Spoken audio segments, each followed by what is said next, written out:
So today we're in Georgetown in what's called the East Village because it's east of Wisconsin Avenue as opposed to the West Village, which is west of Wisconsin Avenue.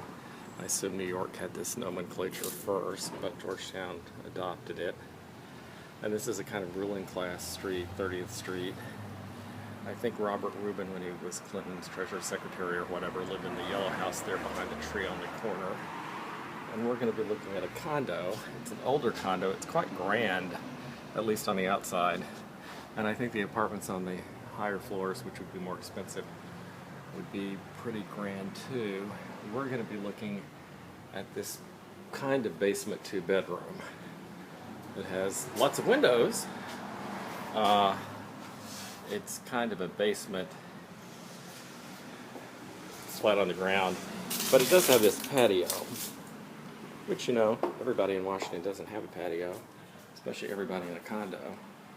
So this one has that little piece of patio space.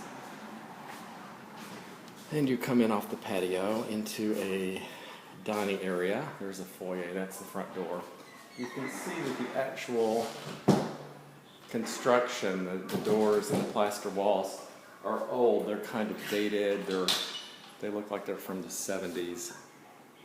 This recessed lighting, I think, is kind of old. You can see how very plain the shoe molding is. You can see that the cable in the telephone has not been furrowed out into the plaster. It's on top of the plaster and just tacked, even kind of loose. This might have been used as a rental. The electric outlets are not particularly nice. There's an actual phone box. Since it is a basement, the windows go down below ground, so they're these little window wells. But then there are other things that are nice about it. One thing, the location.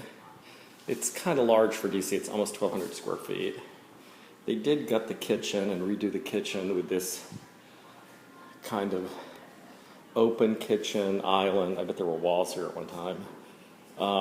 With granite countertop and stainless steel appliances that everybody in DC wants. And then if that was the dining room area, that alcove over there, then over here you have kind of a large living room area.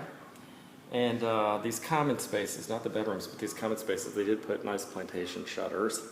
And they put some crown molding up there. That's actually newer. It's kind of off the shelf, but it's newer and much nicer than this really plain shoe molding that I think must have been there forever. And this living room does look out onto 30th Street and onto its own patio. So it's actually a living room that has windows on two sides. Funnily enough, the bedrooms, and starting right here in the living room, you begin to be much higher than the street because the building is on a slope. I don't know if you can tell how much of a slope that is. So by the time you're in the bedroom, you're kind of almost on the second floor, even though over here in the living room, you're almost in the basement. I don't know which way people would prefer it. It's kind of a semi-cloudy day. There's a new-ish, but very kind of industrial winter-style carpet. Here's what I think is the master bedroom, and it has windows on two sides and windows in its own ensuite bath. But on this side, we look out again on the ruling class street from sort of high up first floor. People on the street are way below you. Of course, they could walk up this little hillock and be right at your window.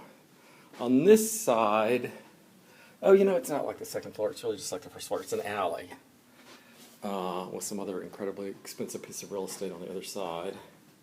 Here's a bathroom, and just like they renovated the kitchen, they did put in, you know, a newer and fancier sink and newer light fixtures. But it's still basically kind of plain bathroom. You can see the tub is actually, although they repaired it and cleaned it, it's actually very old with old fixtures, an old shower head. This is the better of the two bedrooms. There's a little hallway that makes this last bedroom even more private. This bathroom they upgraded more. They put in a new floor and they put in a new shower.